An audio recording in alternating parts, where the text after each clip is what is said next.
I had a conversation today with the clients, OCD clients, speaking about debating with OCD. So OCD would frequently challenge people who suffer from it with questions like, are you doing the right thing? Are you good?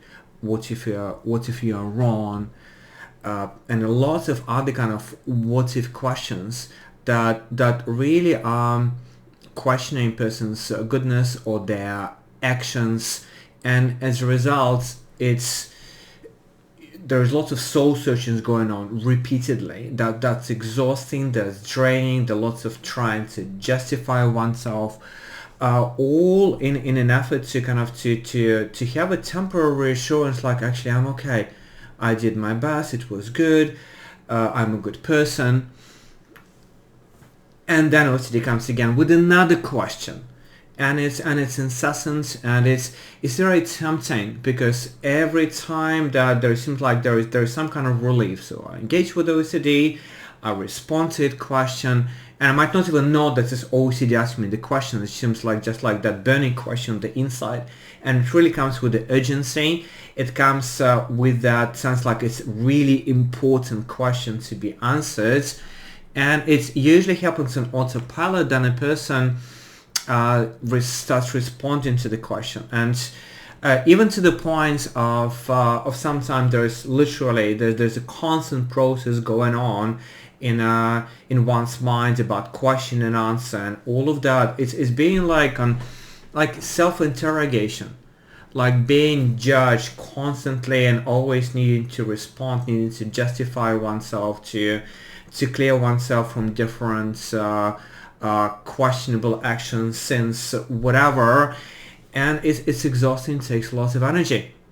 So what I said to my clients is really, it's debating with OCD is pointless like that, because no matter how intelligent the sufferer of OCD is, it's like trying to OCD uses the same brain resources. So responding to OCD is gonna twist it, gonna come from a different angle, is gonna find something for the person to go back into that sense of anxiety and shame that underneath it, and trying to relieve oneself, trying to find some kind of reassurance that things are okay, things are not gonna go bad, that I'm a good person, and depending of course what the topic of OCD is.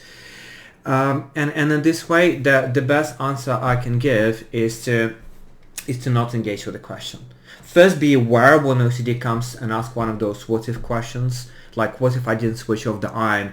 What if I left the window open or the gas unchecked, or whatever it might be, or look what you did last week, or look if like maybe she was a minor and you looked at her, maybe you're attracted to somebody who shouldn't be exposed to. So all of those questions that are just damaging OCD questions, noticing them, step number one. Step number two is to say, okay, this is not me, this is my OCD.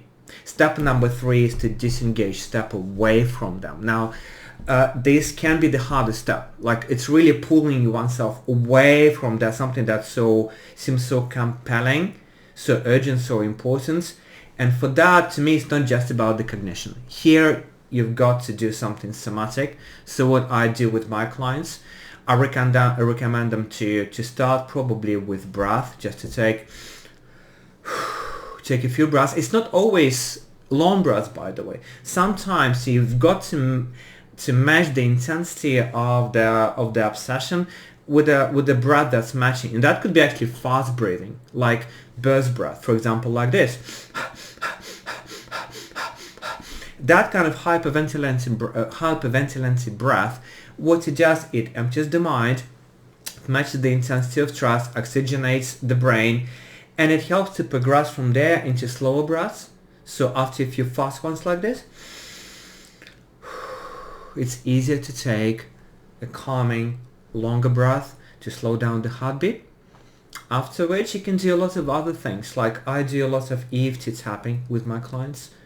So tapping could be just tap inside of hand, or lots of different points that are all designed there to help to evolve the feeling, to alleviate the anxiety, to down-regulate the sympathetic activation, after which it is easy to step away from the thinking.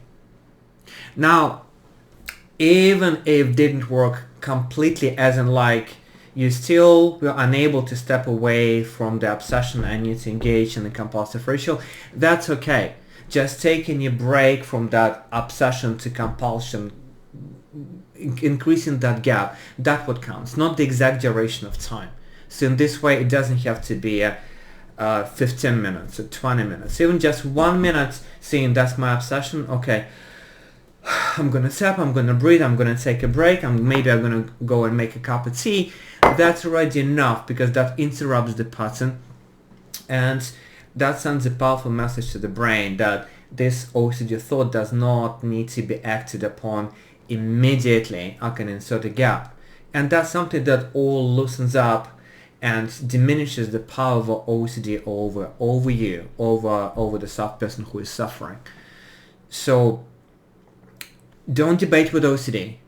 Step away from it. Do something physical. Do something somatic, breathing, tapping, tensing, relaxing. There's so many tools. Just do jumping jacks, press ups, go for a run, anything just to step away from that thinking, get into the position where you're focused away from it, nothing bad happens. And then you can do step number 4, which is looking back and said, okay, so that was horrible obsessive thinking.